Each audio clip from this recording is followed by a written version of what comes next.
Hey guys, welcome to my YouTube channel, Dear Pre. Subscribe to my channel and hit the bell icon to get all notifications. Do like, comment, share and save the video. Students, आज का हमारा topic क्या है? Chemical castration. तो chemical castration में क्या होगा, हम ड्रग्स का यूज़ करेंगे जिससे कि जो टेस्टिकल्स में हार्मोन का प्रोडक्शन होता है वो लो हो जाएगा। Chemical castration is use to treat hormone related cancers. Means जो हार्मोन से कैंसर की ग्रोथ होती है उस कैंसर को ट्रीट करने के लिए हम केमिकल कास्ट्रेशन का यूज़ करेंगे। और उस कैंसर का कौन सा एग्जाम्पल हो सकता है? Prostate cancer. अब देखो, other name of chemical castration और हार्मोन थेरेपी भी बोल सकते हैं इसको हम।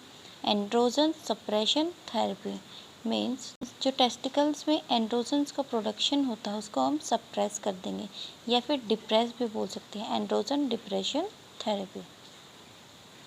अब देखो, केमिकल कैस्ट्रेशन करने का मेन पर्पस क्या होता है?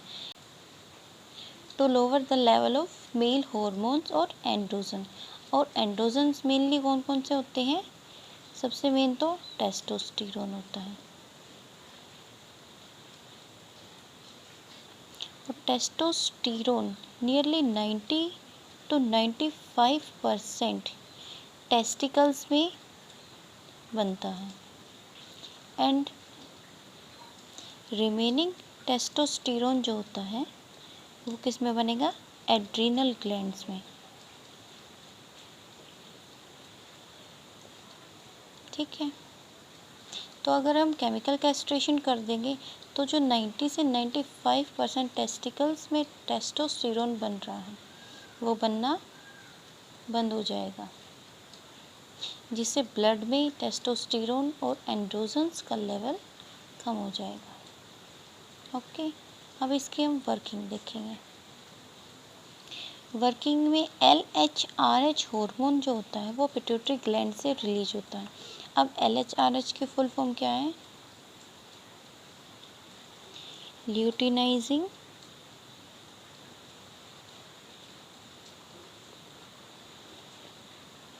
Hormone releasing hormone.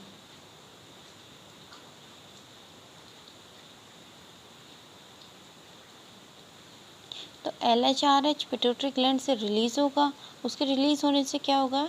जब वो टेस्टिकल्स के पास आएगा तो वहाँ पे टेस्टोस्टेरोन की फॉर्मेशन करेगा।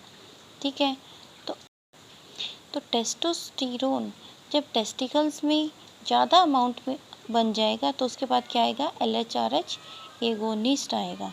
उसके आने से क्या होगा? जो LH की प्रोडक्शन हो रही है उसको स्टिमुलेट कर देगा। ठीक है, तो इससे हमें क्या पता चलता है कि हम जो फर्स्ट डोज लेंगे LHRH की उससे टेस्टोस्टेरोन का लेवल राइज हो जाएगा। अगर टेस्टोस्टेरोन का लेवल राइज हो जाएगा तो हमें उसको सप्रेस करने के लिए एंटी एंड्रोजन्स लेने पड़ेंगे। और टेस्टोस्टेरोन का जो लेवल राइज होता है वो कुछ वीक्स के लिए ही रहता है। उसके बाद जब LH का लेवल जब हाइयर होगा तो पिट्यूटरी ग्लैंड LH को बनाना स्टॉप कर देगा।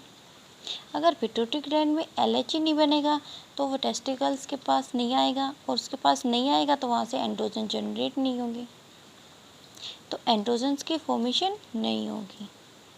देन अल्टीमेटली टेस्टोस्टेरोन का जो लेवल है वो रिड्यूस हो जाएगा। ये इसकी वर्किंग है। अब देखो, कुछ LHRH एगोनिस्ट के एग्जांपल्स दे रखे हैं यहाँ पे। गोसरेलिन, हिस्टरलिन, ल्यूप्रोलाड, ट्रिप्टोरलिन। जो LHRH एगोनिस्ट होता है also known as GnRH agonist. GnRH की फुल फॉर्म क्या होती है? Gonadotropin releasing hormone. It do not directly effect the production of androgen in the adrenal gland, जो कि कौन करता है? एंटी एंड्रोजन्स करती हैं। तो LHRH क्या करेगा? इनडायरेक्टली इफेक्ट करेगा एंड्रोजन की प्रोडक्शन को, डायरेक्टली नहीं करेगा। इन chemical castration treatment is ongoing means जो ट्रीटमेंट होता है वो टाइम टू टाइम रिपीट होता रहता है, वन टाइम ट्रीटमेंट नहीं होता है। जो ड्रग्स होती हैं उसको हम इंजेक्शन के थ्रू इम्प्लांट करेंगे under the skin, depending upon the drug and dose. Drug और उसकी डोज के नेचर पे treatment is repeated once a month और वंस अ ईयर। अब देखो केमिकल कैस्ट्रेशन के क्या क्या साइड इफ़ेक्ट्स हैं। तो रिड्यूस्ड और एब्सेंट सेक्स डिज़ायर। तो इससे क्या होगा, अगर हमारे ब्लड में टेस्टोस्टेरोन का लेवल बिल्कुल ही कम हो जाएगा तो जो सेक्स डिज़ायर होती है वो ख़त्म हो जाएगी। तो जब सेक्स डिज़ायर ख़त्म हो जाएगी तो उसके कारण क्या होगा, जो पेनिस में इरेक्शन का फंक्शन होता है वो भी ख़त्म हो जाएगा।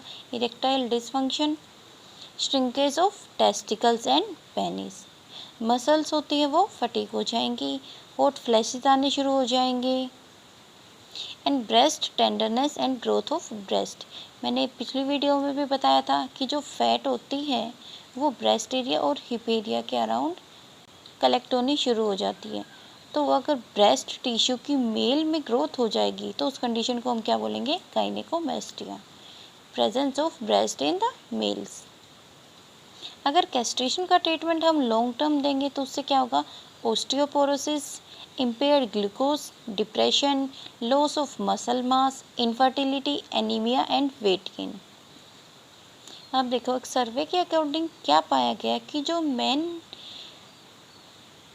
कि जिन आदमियों में हार्मोन थेरेपी की गई उनमें diabetes, high BP, stroke, heart attack, problems with thinking, concentration and memory, इन सब डिजीज़ के रिस्क हाई हो जाते हैं। अब देखो केमिकल कैस्ट्रेशन में क्या होता है, इस जब तक हम ड्रग्स लेते हैं तब तक इसका इफ़ेक्ट रहता है, लेकिन जब एक बार हम ड्रग लेनी छोड़ देते हैं तो जो हार्मोन का प्रोडक्शन होता है वो नॉर्मल हो जाता है। तो इससे हम क्या कह सकते हैं कि केमिकल कैस्ट्रेशन क्या है, रिवर्सिबल प्रोसेस, लेकिन जो सर्जिकल कैस्ट्रेशन क्या है, इरिवर्सिबल प्रोसेस। अब इसके मेडिकल यूजेस देखते हैं। तो सबसे पहला तो क्या यूज़ है, इसको हम हार्मोन डिपेंडेंट कैंसर को ट्रीट करने के लिए यूज़ करेंगे, और इसका एग्जांपल क्या बताया था मैंने, prostate cancer. It is also use to slow the progression of male breast cancer. और इसका सिग्निफिकेंट साइड इफ़ेक्ट क्या है, loss of libido. Means some countries chemically castrate people who are incarcerated for sexual violence. और इसका सबसे पहला example क्या है, यूएस में बहुत सारे स्टेट्स ऐसे हैं जहाँ पे लीगलाइज तौर पे केमिकल कैस्ट्रेशन किया जाता है to stop sex related crime and to punish rapist persons. Okay students, अब आपको कैस्ट्रेशन का टॉपिक अच्छे से क्लियर हो गया होगा। अगर क्लियर नहीं हुआ है तो इसके रिगार्डिंग कोई भी क्वेश्चन या क्वेरीज हो तो मुझे कमेंट बॉक्स में बताएं। I will try to solve all your questions and queries as soon as possible। आज की वीडियो में इतना ही। इस टॉपिक के अलावा आपको और कोई टॉपिक समझना हो तो मुझे कमेंट बॉक्स में बता देना। Thank you students.